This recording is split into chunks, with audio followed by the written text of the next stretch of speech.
Assalamualaikum warahmatullahi wabarakatuh. Kita ketemu lagi pada pelajaran neraca massa dan energi dengan topik kali ini yaitu neraca massa pada proses dengan reaksi kimia. Bersama saya Zahra Fona, STMSC pada jurusan Teknik Kimia Politeknik Negeri Lok Sumawe. Pada video kali ini kita akan membahas tentang stoikiometri reaksi. Ini adalah bagian satu dari beberapa video tentang perhitungan neraca massa menggunakan reaksi kimia. Adapun capaian pembelajaran untuk materi ini yang pertama adalah menjelaskan definisi dan contoh proses dengan reaksi kimia. Yang kedua, membuat blok diagram dan menyusun persamaan neraca massa dengan reaksi kimia. Yang ketiga, menyelesaikan perhitungan neraca massa dengan reaksi kimia. Proses dengan reaksi kimia atau disebut juga dengan proses kimia merupakan suatu proses yang merubah bahan baku menjadi suatu produk yang berbeda sifat fisik dan kimianya dengan bahan semula dan memiliki nilai manfaat lebih besar dari bahan asalnya. Berikut ada 4 contoh proses kimia, yaitu oksidasi, softening, absorpsi kimia, dan fermentasi. Contoh proses oksidasi adalah pada proses pembakaran suatu bahan, pada proses perkaratan besi. Contoh proses softening adalah pada proses pelunakan air dengan menggunakan senyawa kimia tertentu. Contoh proses absorpsi adalah proses penyerapan dengan menggunakan suatu bahan untuk mengikat bahan lain yang terkandung di dalam suatu larutan. Kemudian contoh proses fermentasi yaitu pada proses pembuatan alkohol, pada proses pembuatan tape dengan menggunakan ragi tempe. Dan juga contoh lain adalah pada proses pembuatan virgin coconut oil dengan menggunakan santan dari kelapa.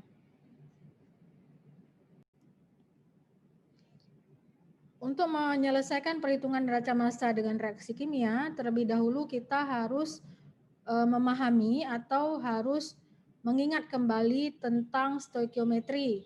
Ibu rasa semuanya sudah pernah belajar dulu kan tentang stoikiometri. Apa itu stoikiometri? Yaitu ilmu yang mempelajari tentang hubungan kuantitatif dari reaktan dan produk dalam reaksi kimia. Kemudian stoikiometri ini berdasarkan pada hukum dasar kimia, yaitu hukum kekekalan massa, hukum perbandingan tetap, dan hukum perbandingan berganda. Jadi berdasarkan ilmu stoikiometri inilah kita akan melakukan penyelesaian perhitungan neraca massa dalam proses kimia. Contoh 41, berapa jumlah zat dari 2 gram NaCl? Jumlah zat satuannya adalah mol ya. Jadi untuk 2 gram NaCl ditanya berapakah molnya. Jadi perhitungannya kita mulai dengan kita menentukan dulu berapa berat molekul NaCl. Jadi berat molekul NaCl dihitung berdasarkan berat atom berat atom Na atau natrium ditambah dengan berat atom Cl. Berat atom natrium adalah 22,99 gram per mol, sementara berat atom Cl adalah 35,45 gram per mol. Maka jumlah keduanya diperoleh 58,44 gram per mol. Nah, dari rumus mol yaitu mol sama dengan gram per BM. Jadi dari soal ditanya 2 gram NaCl ya, berapa molnya, maka kita masukkan ke dalam persamaan tersebut, mol NaCl sama dengan 2 gram NaCl dibagi dengan berat molekul NaCl yaitu 58,44 gram per mol, sehingga diperoleh mol NaCl sama dengan 0,034 mol. Jadi 2 gram NaCl sama dengan 0,034 mol NaCl. Kemudian kita lihat pada contoh 2, pada soal nomor 2 ini, berapa gram Al terkandung dalam 85 gram Al2F2O3. Jadi yang ditanya adalah gram Al-nya, sementara dalam senyawa ini ya, senyawa Al2F2O3. Jadi cara menghitungnya kita harus menghitung dulu berapa berat molekul Fe2O3, kemudian berapa berat atom Al, kemudian berapa berat molekul Al2F2O3. Jadi bisa kita hitung BM Fe2O3 seperti cara menghitung BM NaCl tadi, yaitu berat atom Fe dikali 2, karena dalam rumus kimianya Fe2 ya. Jadi 2 kali berat atom Fe ditambah 3 kali berat atom O. Jadi didapatkan 160 gram per mol. Jadi ini bisa kamu lihat sendiri nanti ya, kamu searching aja berapa berat atom Fe, kemudian dikali 2 tambah 3 kali berat atom U. Nah, berat atom Al itu 27 gram per mol. Sementara berat molekul Al2F2O3 kita menghitung dengan menjumlahkan antara 2 kali berat atom Al, yaitu 2 kali 27 gram per mol, ditambah dengan 1 kali berat molekul Fe2O3. Jadi 27 gram per mol ditambah 160 gram per mol diperoleh 187 gram per mol.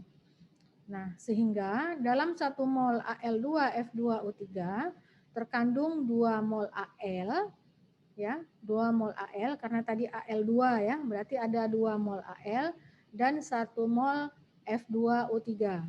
Jadi atom Al-nya ada 2, kemudian Fe2O3-nya ada 1.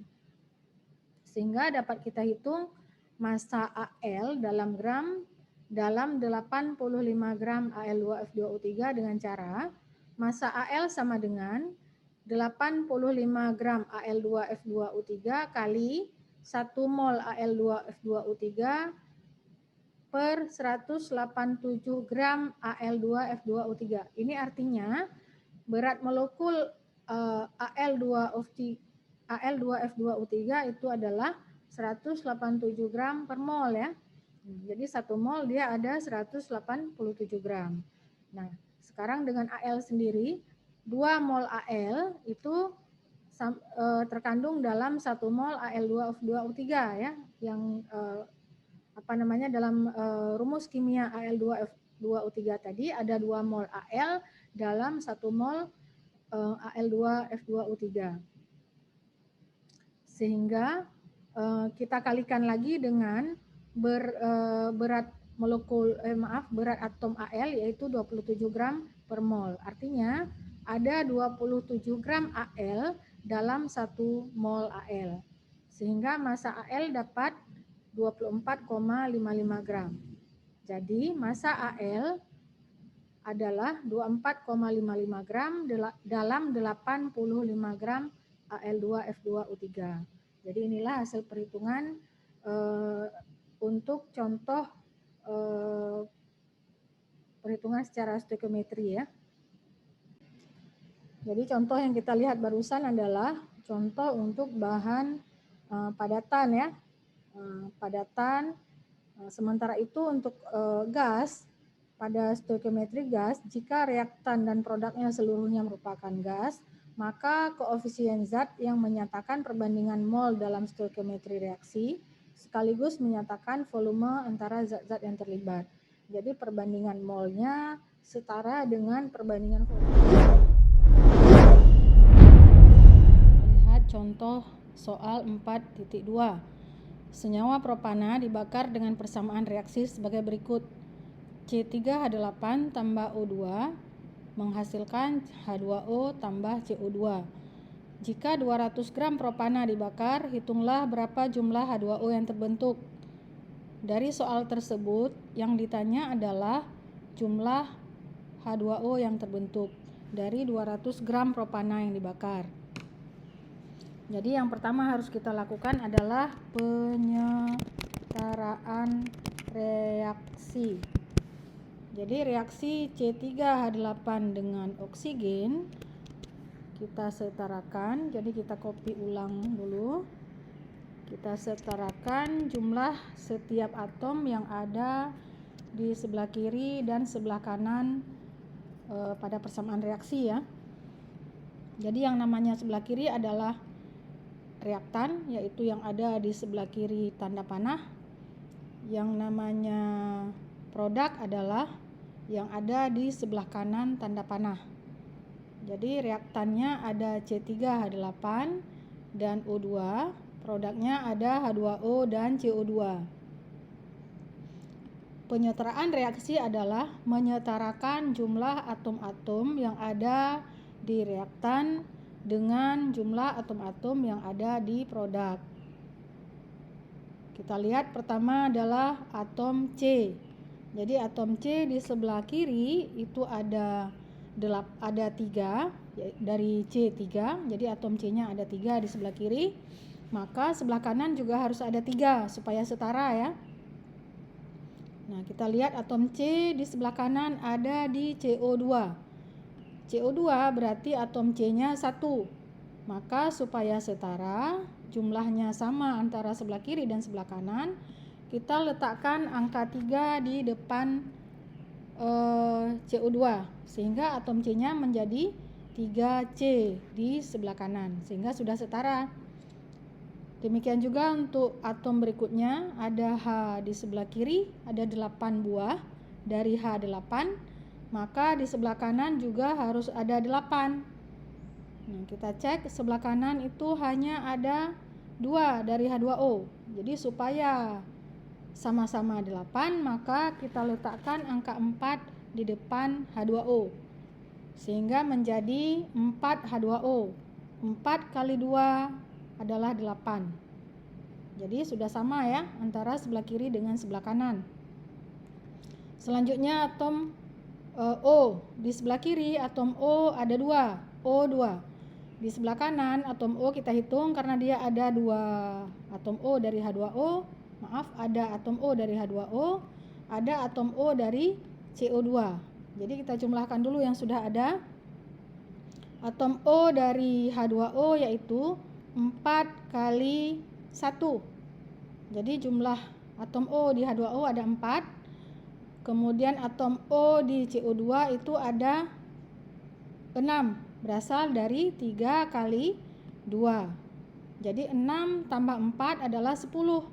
Sehingga di sebelah kanan ada 10 atom O, maka di sebelah kiri juga harus ada 10. Supaya 10, maka di depan O2 kita letakkan angka 5. Jadi 5O2 artinya 5 kali 2 adalah 10. Jadi sudah setara ya antara jumlah atom-atom yang ada di sebelah kiri dengan jumlah atom-atom yang ada di sebelah kanan. Kita cek kembali. C-nya ada 3 di sebelah kiri, di sebelah kanan ada 3C. H-nya ada 8 di sebelah kiri, di sebelah kanan ada 4 kali 2, 8. O-nya ada 5 kali 2, 10. O di sebelah kiri adalah 4O, kemudian 3 kali 2O. 3 kali 2, 6, 6 tambah 4, 8O.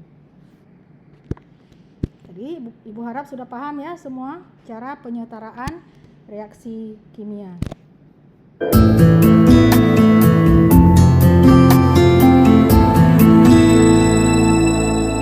Adalah menghitung mol C3H8. Jadi C3H8 ini kita hitung berapa molnya ya, karena beratnya sudah diketahui yaitu masanya yaitu 200 gram.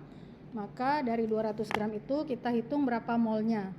Untuk menghitung mol, seperti pada contoh soal 41, kita memerlukan berat molekul ya. Jadi cara menghitung berat molekul untuk senyawa C3H8,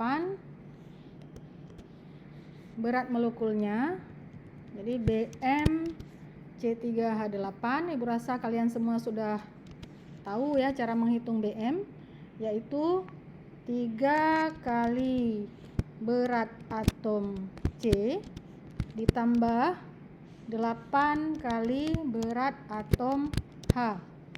Jadi berat atom C dan berat atom H bisa kita lihat di sistem periodik atau kalian bisa juga menggoogle. Jadi ketik aja di Google berat atom C atau berat atom H, maka kalian akan memperoleh beratnya masing-masing. Jadi 3 kali berat atom C itu adalah 12,0107 Ya, ini dari hasil sistem periodik, ditambah berat atom H adalah jumlah atom H itu ada 8 maaf, kali berat atom H-nya 1,00784. Untuk berat atom C sendiri biasanya kadang-kadang disebutkan 12 saja, itu juga boleh. Berat atom H disebutkan 1 saja juga boleh. Kalau ditulis semua desimal juga oke, nggak apa-apa. Jadi hasilnya nanti nggak akan jauh-jauh beda ya, hanya beda desimalnya saja. Jadi kita bisa hitung berat masing-masing tersebut adalah 3 kali 12,0107, itu dapatnya 36,0321 tambah 8 kali 1,00784, dapatnya 8,06272. Jadi diperoleh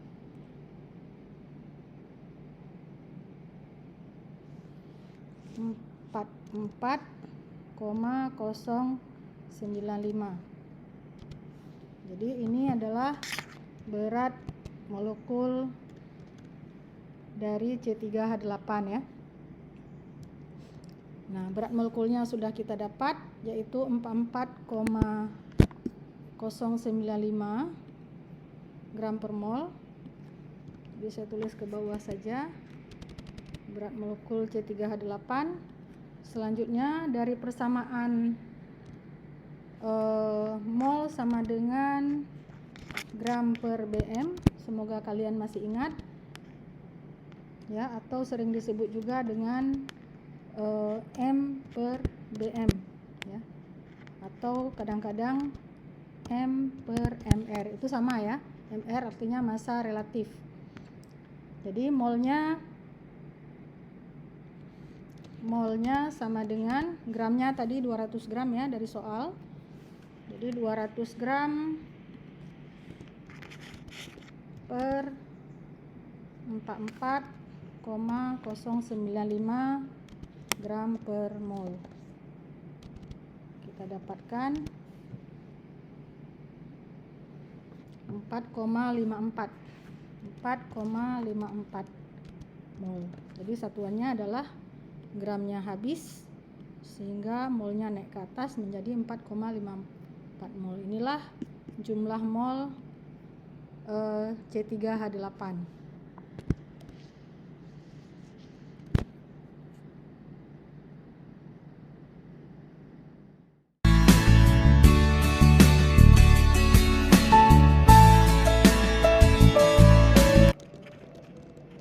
Mol H2O.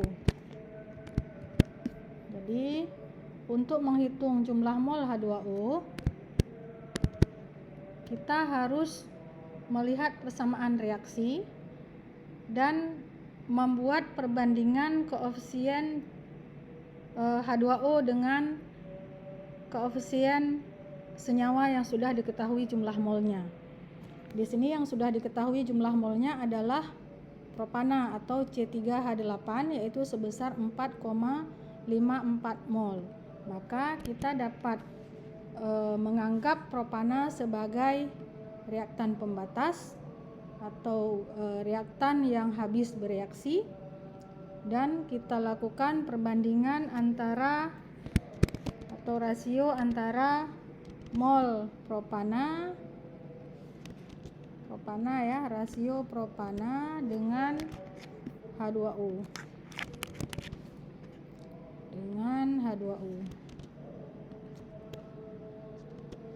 Jadi rasio propana dengan H2O, kita lihat dari persamaan reaksi ini. Propana mempunyai koefisien 1 ya, yang ada di depan C3H8, angkanya 1 sehingga tidak ditulis di sini 1 ya. Tidak ditulis biasanya. Kemudian H2O koefisiennya ada 4 sehingga rasio mol C3H8 dengan H2O. Jadi mol C3H8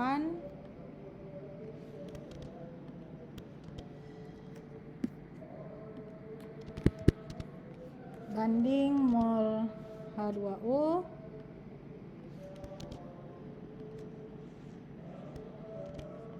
itu sama dengan 1, C3H8-nya 1, H2O-nya 4. Jadi perbandingan mol C3H8 dengan H2O adalah 1:4. Kemudian mol C3H8-nya sudah diketahui tadi 4,54 mol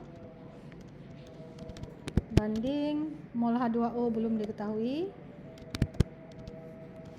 Mol H2O belum diketahui, ini yang akan kita hitung ya, yaitu sama dengan 1:4.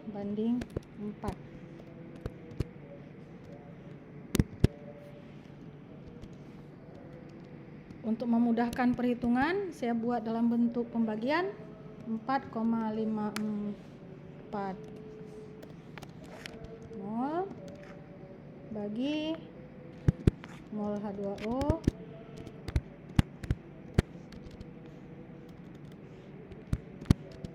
sama dengan 1:4. Sehingga menjadi, kalau saya tukar ya, sama-sama saya tukar sebelah kiri dengan sebelah kanan, mol H2O-nya saya naikkan ke atas, bagi 4,54 mol sama dengan yang sebelah kanan juga saya tukar 4:1 jadinya. Maka saya keluarkan mol H2O-nya, maka sama dengan 4/1 sama dengan 4 ya. Kita tuliskan saja 4 supaya lebih sederhana, kali 4,54 mol. Jadi kita dapatkan mol H2O-nya sama dengan 18,16 mol. Inilah jumlah mol H2O ya, 18,16 mol. Nah, dari jumlah mol H2O kita bisa konversikan ke gram. Jadi konversi 18,16 mol H2O ke massa. Nah, masih ingat kan bagaimana merubah mol ke massa atau massa ke mol dari rumus mol sama dengan gram per bm. Sudah kita bahas ya, mol sama dengan gram per bm. Kalau molnya sudah diketahui, maka gram sama dengan gram ya, G kecil sama dengan mol kali bm. Jadi molnya adalah 18,16. Kita tulis di depan sini saja, sama dengan 18,16 mol kali bm H2O adalah ya, hanya berapa tadi kita lihat di sini, hanya 1,0074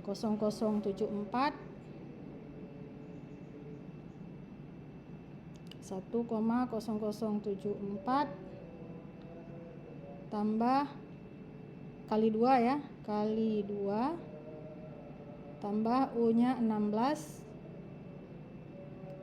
baginya 18,01 H2O 18,015. Jadi kita kalikan,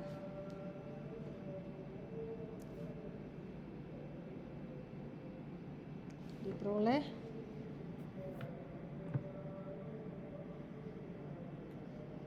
mol kali bm 18,16 kali 18,015 dapatnya 327,15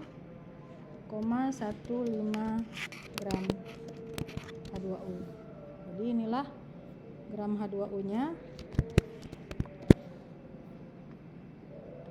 327,15 gram.